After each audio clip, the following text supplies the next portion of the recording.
Thank you, Mr. Chairman. Director Mueller, I appreciate you being here to testify before the Judiciary Committee once again.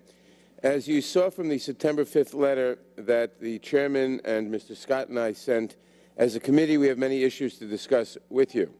These topics include how the FBI handled the Anthrax investigation, whether the FBI has been vigilant enough in fighting mortgage fraud, and the new Attorney General guidelines regarding the FBI. As you may recall, we asked for written responses in advance of the hearing. Unfortunately, we did not receive that response until last night, and not having those answers until just before today's hearing makes meaningful oversight much more difficult. The executive branch and the American people benefit when Congress is exercising its constitutional responsibility to conduct oversight. In particular, we're very interested in discussing the new guidelines regarding the FBI.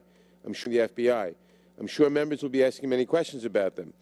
Since we have not yet been given the actual text of the guidelines to keep and review, here again, the committee's oversight role is unnecessarily more difficult. And I must, at this point, register my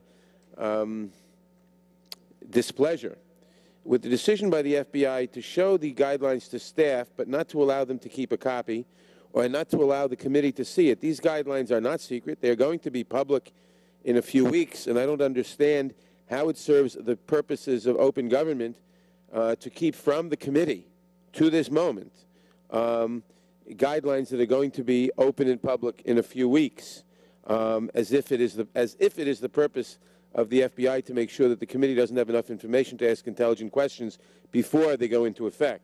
I'm sure that's not the purpose. Perhaps you'll tell us what the purpose of that secrecy policy is. From what I know about them, I'm very concerned about the expanded authority being given to FBI agents. The ability to conduct physical surveillance, conduct pretext interviews, and so forth in terrorism investigations without having to suspect the crime has occurred and without getting the approval of a supervisor leaves room for racial profiling and other forms of discriminatory treatment. We've seen problems before when we gave too much authority to the FBI with respect, for example, to the national security letters. 2 Department of Justice IG reports detailed widespread abuses. People's private information was improperly accessed by the government, and almost everyone who receives an NSL is gagged from talking about it, a potential violation of the First Amendment. I don't think the FBI has demonstrated that it is using its expanded NSL authority appropriately. There is legislation that I've introduced which would address these problems, among other provisions that would reform NSLs and better protect American civil liberties and constitutional rights.